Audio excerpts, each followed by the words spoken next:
Welcome to the Punk CX podcast. My name is Adrian Swinscoe. I'm an advisor, author, and general explorer of the service and experience space.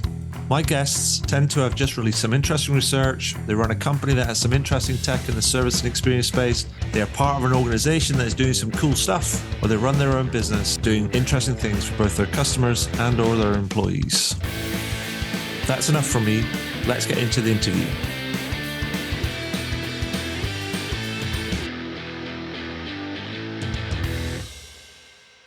So welcome to the next edition of the Punk CX podcast. With me today, I have Nadine Macklin, who is the VP of Customer Success at Carto. Now, I didn't know anything about Carto until Nadine told me a little bit about Carto. And apparently they are the leading cloud-native location intelligence platform for spatial analytics. I have no idea what that means, but we're going to find out a bit more in a bit because it's super interesting. But Nadine, welcome to the podcast. How are you doing? Fantastic. Thanks for having me, Adrian. Looking forward to the time together. Fantastic. So, Nadine, for the benefit of our listeners and also people that may kind of look at the highlights that I put together after we publish the podcast, can you tell me a little bit about yourself and a little bit about the work that you do? Absolutely. I'd love to. So currently, as you mentioned, I am the Vice President of Customer Success at Carto, but I've held technical positions in technical industries for over 15 years now. I'm actually a chemical engineer by training and started off in the oil and gas industry, big multinational customers. So you kind of start, I think, big company. And then at some point, a pivot happened to startups. So yes, I dabbled in oil and gas, cybersecurity. And now, as you mentioned, I'm in the field of spatial and data analytics. So very exciting. Nice. So now, we were talking before when we were setting this up, and we were talking about customer success. One of the challenges I have with customer success is that it can all feel, not wanted to be disparaging, but a little bit samey sometimes, or very much run of the mill. And we were talking, you were saying, advocating for taking like a different approach. And I thought, okay, bit of different approaches. We love that, but a different perspective. So can you tell me a little bit more about what you're doing and why you're doing it this way and what sort of impact it's having on your clients and Carto itself?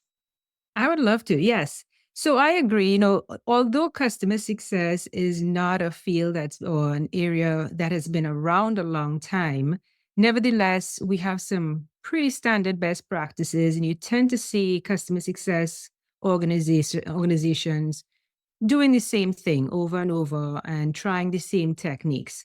But I have to say, I feel very fortunate to be leading customer success at an organization like Carto because I think we get it. And by that, I mean, they support the fundamentals throughout the organization. And a customer doesn't receive business advantage just through relationship, a promise, a discount, cajoling. Right. They really get it through impact that you deliver. And that impact has to be very connected to their business objectives and business strategy. So for us, I mean, that's not a new concept. That's not a unique concept. But I think what's unique about how we do it is we're all in. The entire organization, my entire organization, all in. And everyone has identified a way to bring impact to the customer. So we're not just saying it at a surface level. Yes, we know it's one of the best practices. We've gone super deep and everyone understands their role. So for example, just in my organization, I have customer success managers, commercial account managers, and support. And each one is very clear that I will deliver this through onboarding. I will deliver this through impact assessments. I will deliver this through technical support hours. And I think it's because we go deep and because we're rooted in that concept and pretty obsessive about it. It's not a unique card, but it's the strategy behind how we do that. Okay. That makes us unique. And when you say you've gone deep on things, does that mean it's like it's a fixed and settled approach, or is it that you're just going, actually, we've got an idea and we're kind of like amending it as we kind of as we go? Yeah. Well, not fixed because we're always evolving. And I think that's the attractive thing for me, both in customer success and in this role here with Kato. Nothing could be fixed. Everything is evolution. We have a customer base that's evolving in their needs. We have external factors that are evolving. Everything is changing, and we really have to consistently be looking for better, to be less wasteful, to be more efficient. So definitely it's a journey for us that, and we try to make changes to that customer journey that Hmm. would lead them to more and more value every day. So, like just in the last quarter, we had a number of initiatives to see how we could better understand our customers. Mm. So, one of the things we're continually iterating on is checking and double checking with a very sober understanding of business impact. Okay. And we make changes. Do we need more technical interactions with them? Do we need more data? Do we need to segment more? Do we need more moments of assessment? So this is always changing. It's very alive and we're always adapting. And so I'm really interested in that whole kind of thing, because actually one of the other challenge for customer success teams is that they sit in different parts of the organization, and their level of alignment or lack of alignment with other teams like marketing, sales, service, product support, et cetera, is it's not 100% because it's just there, and you have the different people with different incentives. But you said you've gone all in on that. And I wanted to understand, how have you sort of achieved that? How have you got everybody sort of like under the same sort of umbrella, as it were, and going, yeah, that's the way to go, and this is how I can contribute to kind of doing that? Because I think it's a not an easy organizational thing to tackle. So how Mhm. did you actually go about kind of doing that, rather than getting everybody in a room and just going, you're going to do it this way, um, telling them what to do? I mean, how do you get people aligned such that they know that they can answer the question, this, what's in it for me, as it were, and why should I feel personally committed to this? Mhm. Yeah. And I think I always start with a common language. Okay. And yeah, so for us, again, part of that common language is what is the impact we're driving with our customer? And we don't start that conversation in customer success. We start that conversation with marketing. Hmm. We continue that conversation with sales. And then we pick up the conversation in customer success, but then still perpetuating it with product and engineering. So starting with that common language and really saying, how are we all contributing to this one singular goal? Like, I think there's one thing that I subscribe to, just kind of going back to the previous question. We all have a tendency either to change a lot or change too slowly. Mm. And I know for myself, one of the things I do is change too frequently.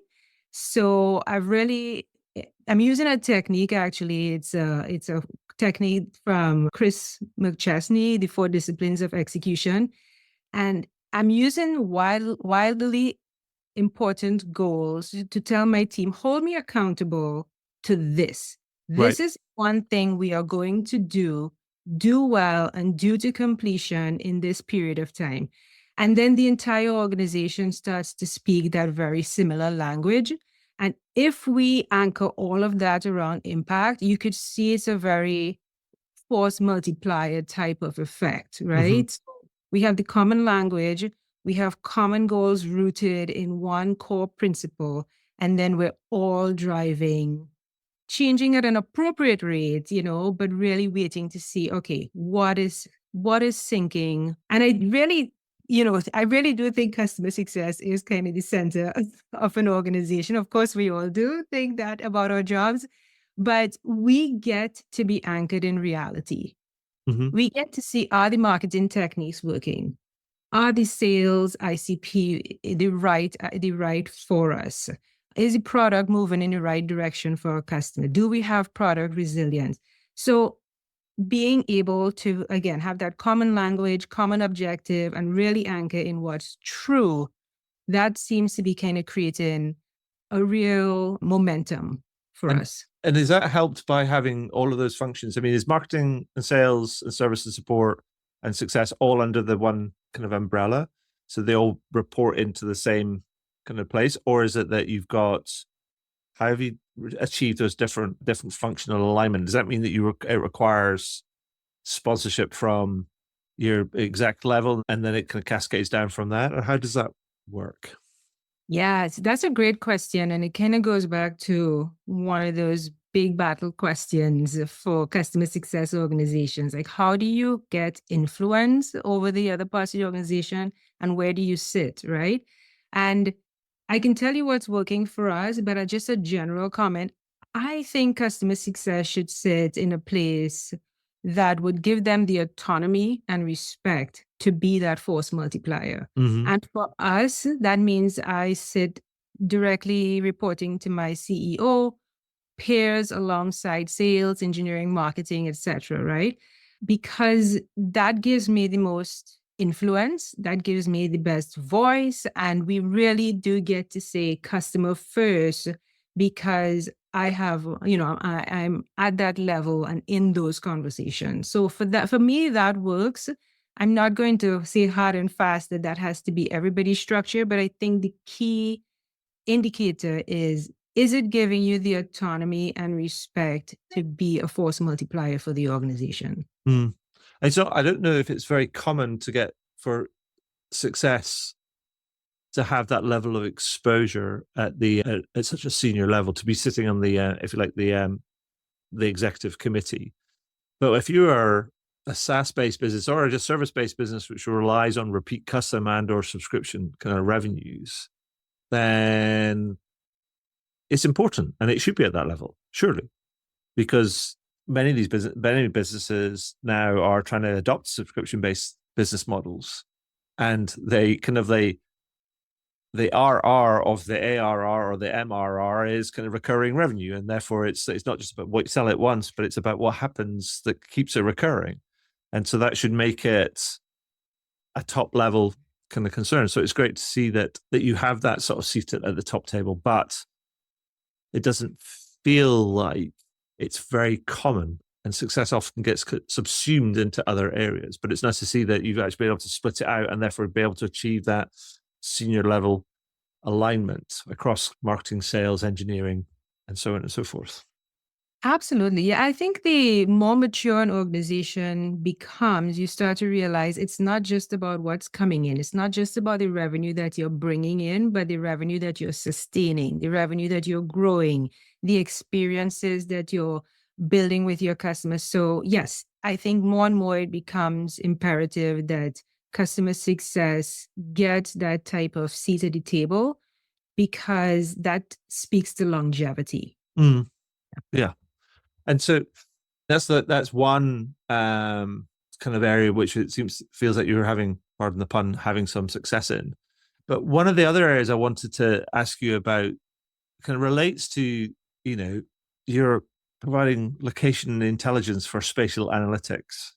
Before we dive into that, Yeah. tell me what that is. Yes, there's a lot to unpack in that sentence. So we're heavy in the data space. Our mission is, and maybe this might be the best way to say it. Our mission is to democratize spatial analytics. And what does that mean? It means making the tools, data, knowledge about spatial analysis accessible to a broad audience. Mm-hmm. And with broadening that audience, that means we have to be prepared to meet people in different places so that they can be a part of that experience. I think there are lots of things that are coming together to make this very, very relevant right now. So many people have a smartphone right now, and let's say Google Maps or Street Maps, it gives us a perspective that location can be such a component in our decision making, just everyday decision making. So location data is no longer something abstract or foreign. We're using it every day as just consumers. So take that to the level of an organization that needs to understand or make business decisions based on location, whether Mm. it's they put stores, new stores, where they expand to, what audiences they want to attract and target. There's so many decisions that can be made now based on introducing that component of spatial data and spatial analysis. And is that like, so for example, if you talked about smartphones, and let's say take Google Maps, for example, and you can look somewhere up in the Google Maps and you can say, here's their opening hours. And then they'll give you a profile of when they think the busy times are, and then an estimate of like, oh, they're quite busy right now, or they're kind of quite quiet relatively. So that's the data you're talking about, right?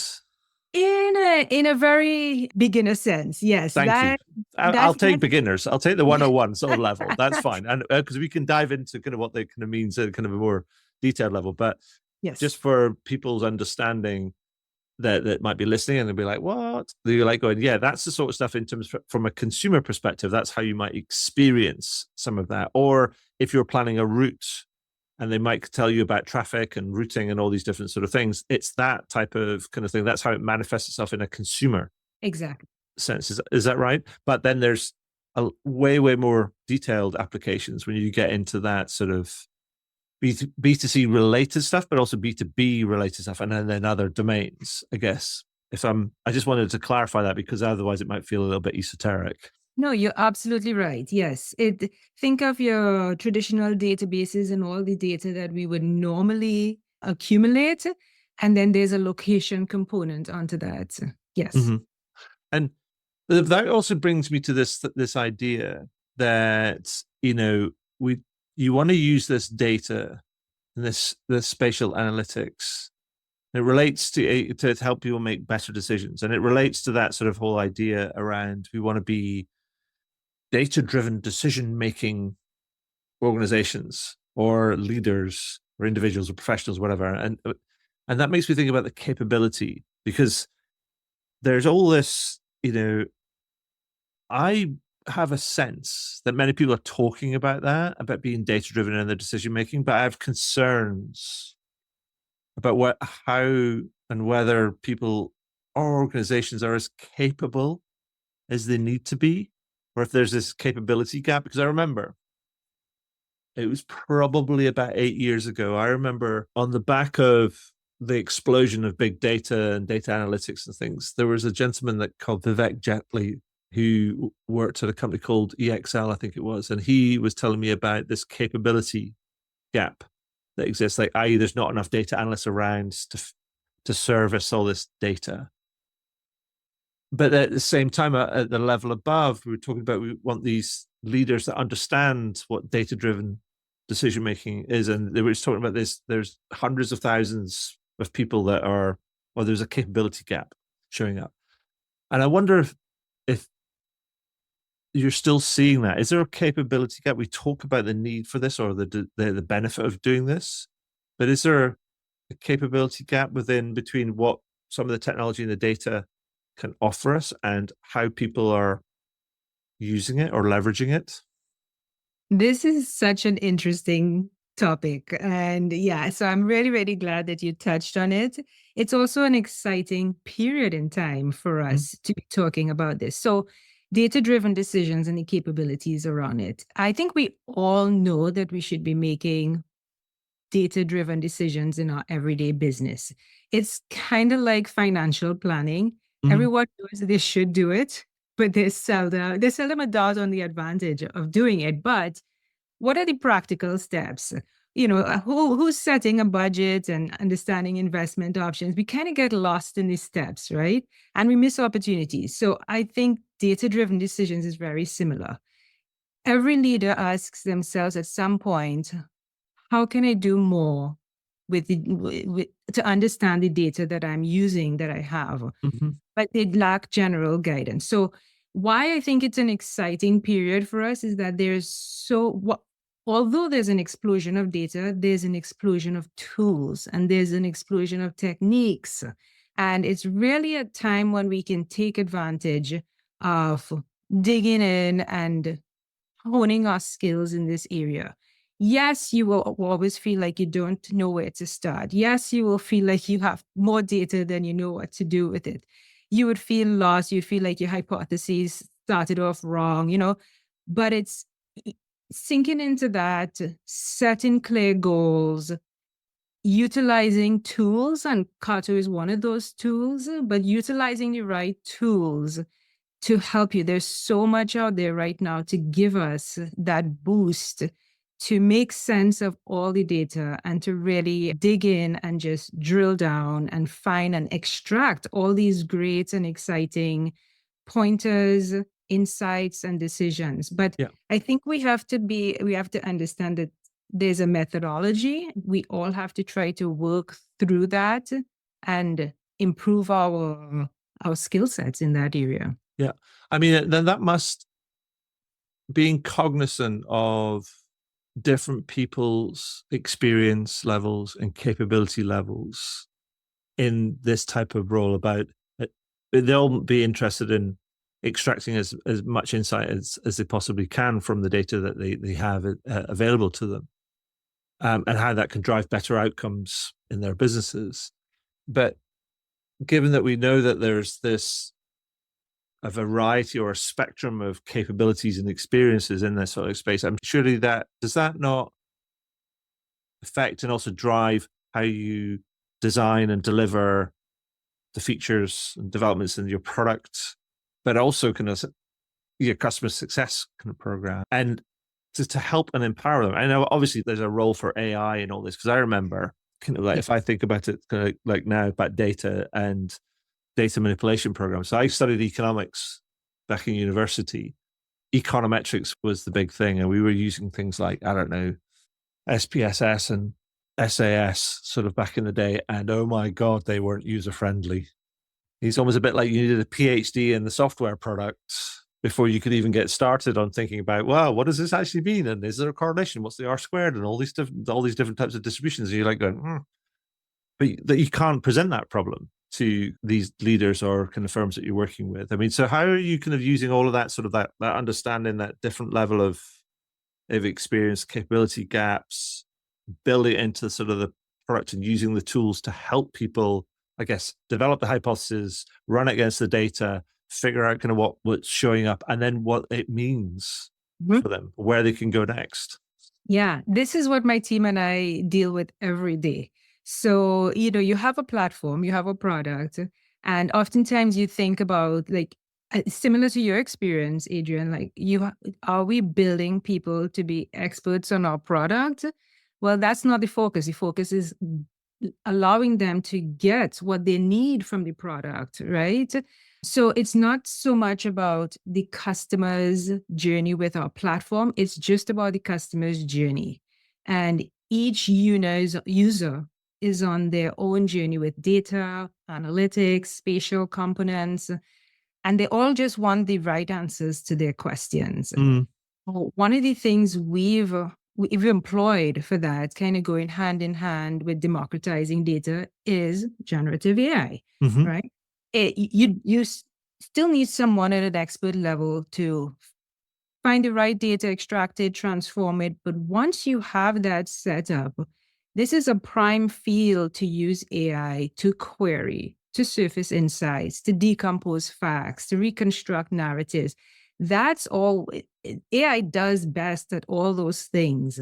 So now you have opened up what you've built to a whole group of users who didn't have to do all of that, have all that product knowledge and platform knowledge, and they can simply query. And sometimes they can just query verbally, So show me, zoom into this area, show me this trend. What are the outliers? What would you recommend? And they can do all that, as we're doing everything today with ChatGPT and, just natural language conversion. So that for me, and I think that for the way we're looking at it at Kato, is AI is going to be instrumental in the whole democratization of spatial analytics and spatial data, because it makes it so easy to bypass the competency deficiencies or the competency challenges of today. And everyone just gets the answers that they want really quickly. Awesome. Now, I wanted to also kind of shine a bit of a light on some of the really people might be thinking about, well, this is kind of like spatial analytics. So like, where does it play? How does it plug in? But I also wanted to, we could go the standard ones about citing a new restaurant or building a supermarket or planning this or planning that and all these different sort of things. But what I found super interesting is that you work across a really diverse set of industries. There's whales. What can I tell you? Not one to kind of set you up, kind of like, but there, you told me about some whales, and I'm like, oh, my word. Yeah. So I wanted to ask you if you can give me a couple of examples of like some of the diverse clients that you work with and how your customer success approaches like help them, how they're benefiting and what sort of outcomes they're driving. Because I think that just brings it really to life and to show our listeners and also just to educate me as well about how this all applies and and just to shine a light on kind of like how diverse and kind of where you kind of like all your tentacles kind of reach out to, because I think it's I find it super interesting. Oh, yes, absolutely. I'll start with some very everyday ones, and then I'll give you some more spectacular, out of the ordinary ones. Awesome. Um, So if we just think of your own city or your favorite city, and someone's in charge of planning that city, right? So one of my customers is a city government, and they use Kato to optimize public transportation routes. Mm-hmm. But not just the routes, they want to reduce risks to pedestrians and reduce vehicular collisions. So they take a survey of the hotspots or where the accidents are happening. Based on that, and based on laying that out in a very visual way, they can make decisions on where to put compensating controls, safety controls. And then they come back several months later and take another survey to see what's working. So that's very, very material change to just community safety, Mm-hmm. So city planning for safety, city planning to make it more usable and just make an enjoyable city for everyone to live and enjoy. Mm-hmm. Another example is a picture humanitarian organization responding to natural disasters. We've had a few just really, really recently. So this one kind of resonates today. Sure. In past, coordinating disaster areas and help for those areas can be chaotic, but we've helped organizations to map those affected areas in real time. So you get to identify the places that need help the most. And this is a data-driven approach where that helps resources to go to the right places, to be quickly routed, to be ultimately saving lives and speeding up recovery efforts. And I know we have this in the news today, so it's very, very relevant that we can impact the community through our tools like this.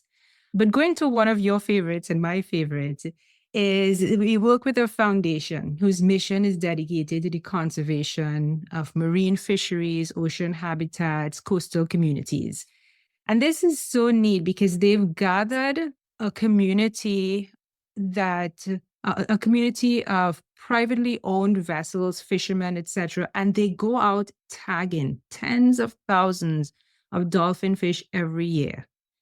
And through the use of our tool, they can map this, they can get a very visual representation of this tagging, the movements, recovery. It also sets them up in a way to even do a little competition, very light competition for who's doing the most and who's impacting the ocean waters the most. So this visualization in this use case brings so much empathy to the use case, right? And so much empathy to their great cause and to their foundation. So the work of the donors and volunteers, it takes on a new meaning and a deeper connection. Awesome. I mean, I think it's fascinating because we've been able to map some of those things because you can do it via kind of tagging, and you can plot flows and all these different things and think about different habitats and what those species are encountering along the way. I guess I wanted to go back to the second example about the disaster sort of response type of thing, and I wanted to ask about, because I think they're all great examples, but it just shows you how much the the data sets are that are around, and how they can, and what experience and success kind of means like for different kind of people. Too often when we talk about customer service, customer experience, customer success, a lot of it's very much business to consumer type things. But actually, there's the techniques and the tools are being applied in a hugely diverse set of areas. But on the disaster response side of things, I mean, how are you collecting that data, given that oftentimes kind of if there's been a natural disaster or something, a lot of the data sources or the connective tissue that might provide the data may actually get destroyed or harmed in some way, disconnected or whatever. So like, how does that kind of work? Are you being able to build in impromptu data collection sources to be able to inform that, or how does that work? Yes, you're right. Some of the data sources could be compromised real time in those environments, but there are also like nationwide data sources and they stay pretty reliable. Okay. Also, one of the types of data that we pull in or can utilize is called raster data, and that's satellite imagery. Okay. So that tends to be a constant as well. And yeah, that's also a very, very big area that we're uh, further advancing the product to use, because satellite imagery, that is becoming so common these days Mm-hmm. and really very reliable. So I guess it also as that so technology improves and the resolution and what you can parse from that kind of gets better and better and better over time as well. yes, Awesome. yes. I mean it's properly nerdy on my behalf, but I think it's kind of cool. I love the idea that you can think about sort of like success and outcomes and experience in different ways, for everything from a citizen experience to somebody who's facing a natural disaster to wildlife, and people want to conserve kind of wildlife. And so the applications is kind of so kind of broad. I think that's really interesting. So Yeah. thank you for that.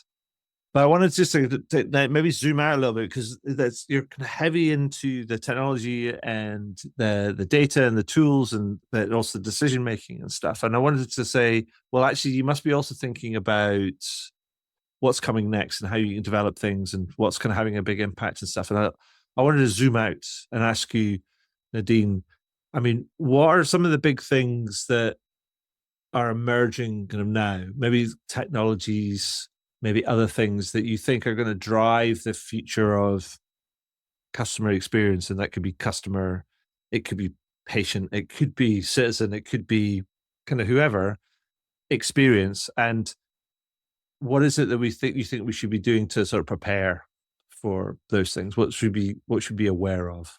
hmm Yeah, well, we certainly can't ignore the power of generative AI.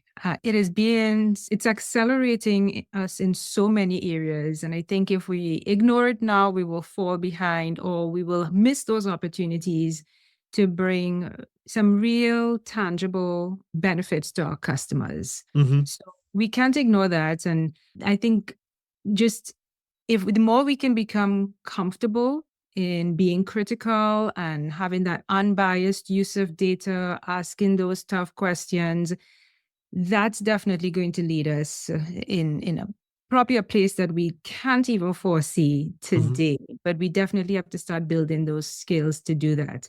For me, with respect to customer success, as I always like to find the why. And as you can hear in the way that I share about what we do, it's not just, we're building experts of our platform or we're having so much usage, but I like to tap into the why. Mm-hmm. Uh, and for also that might mean several degrees of segmentation. And I'm a big fan of segmentation and even micro segmentation, because that brings it down to the most repeatable why. Okay. And from that, then you kind of build up a program. So I think we all have to understand at the several whys in our organization, the several whys that we're delivering to customer, and build our programs around that. I Mm. see that as a way for us to become even more compelling to the business and more successful, as we talked about, as that growth factor. Yeah. Uh, Of course, we're all thinking about how do we fight extinction as well. How do we fight, why does extinction happen? Boredom, irrelevance, lack of interest. We're all trying to fight that. And for me, you cannot ignore the creative part of customer success. And as we talked about before, that creation has to happen hand in hand with your peers in product, marketing, sales, etc. But we have to be creating this ever evolving, ever maturing experience for our customers. Yeah. I mean, I think the thing that I would say is that you talk about the why and you talk about the impact and focusing on the customer. But I think the thing that I think is at the heart of it is it's not about making your customers an expert on your own products. Actually, it's about them. Even when the product is there, it's a bit like, it's almost a bit like having being the difference between a master craftsman and an artist sort of thing, right? It's like you could be the most skilled person at wielding a chisel and a mallet sort of thing, but it doesn't mean to say that you're going to create art. Yes. Yes. You may not create anything moving to anyone else. So, yes, that's a great analogy. I like it. And so I really like that sort of that focus from success. It's not about the product, it's about them. And because that's the most important part of the equation. So, I love that angle. Yeah.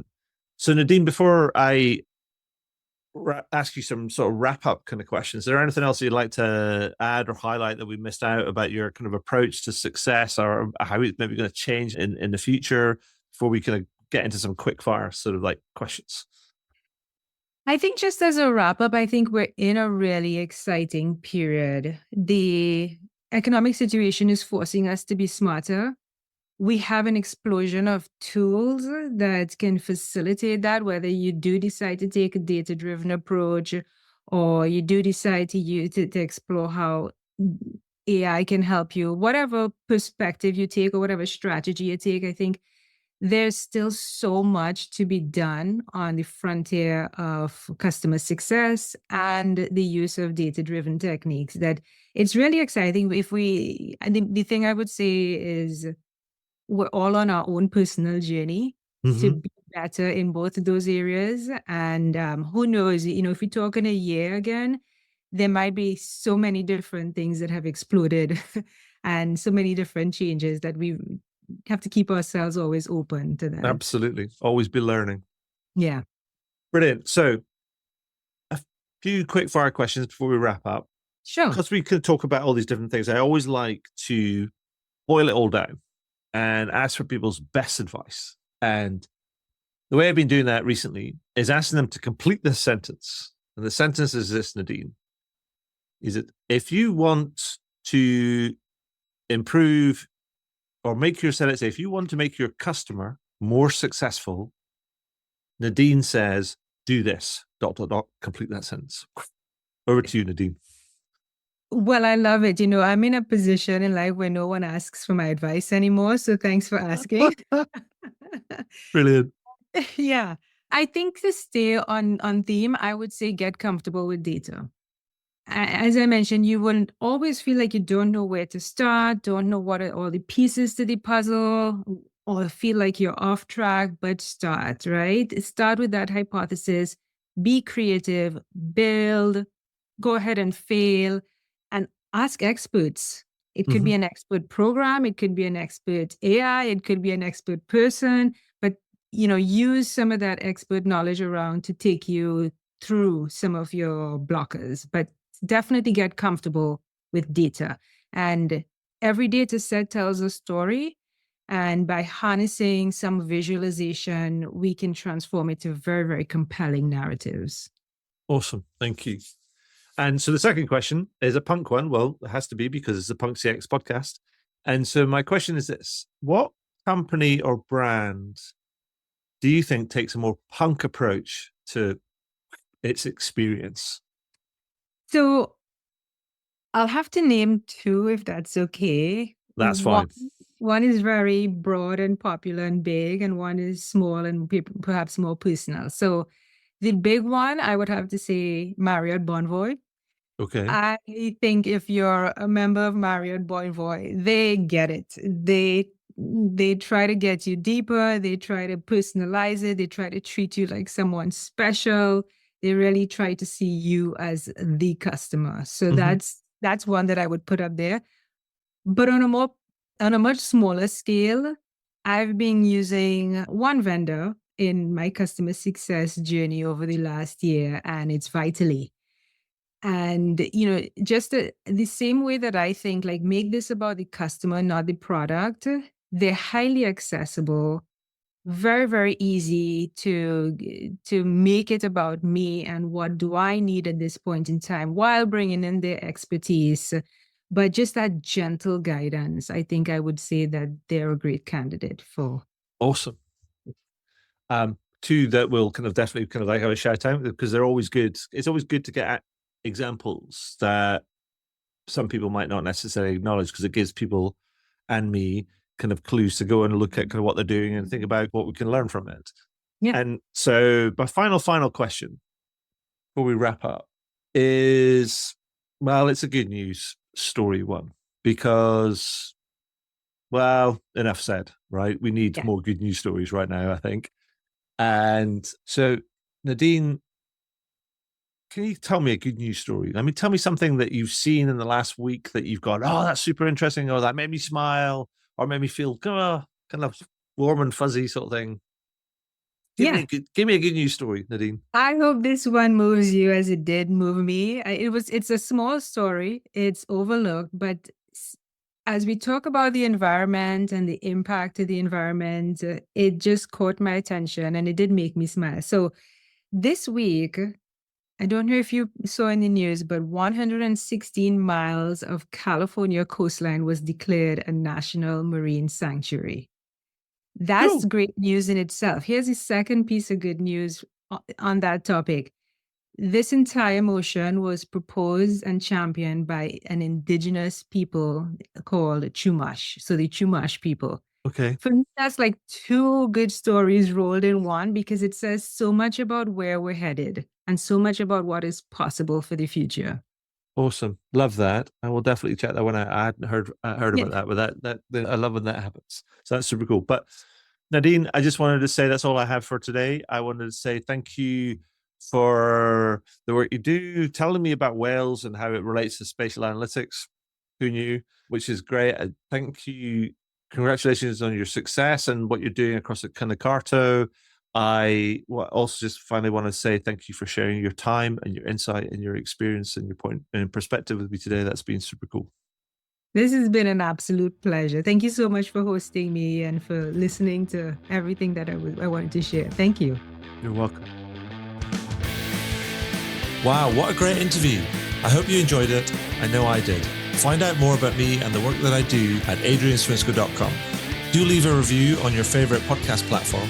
And if you have any comments, feedback, or questions about the podcast, then feel free to send me a message to podcast@adrianswinscoe.com. And do tune in again. Thanks very much.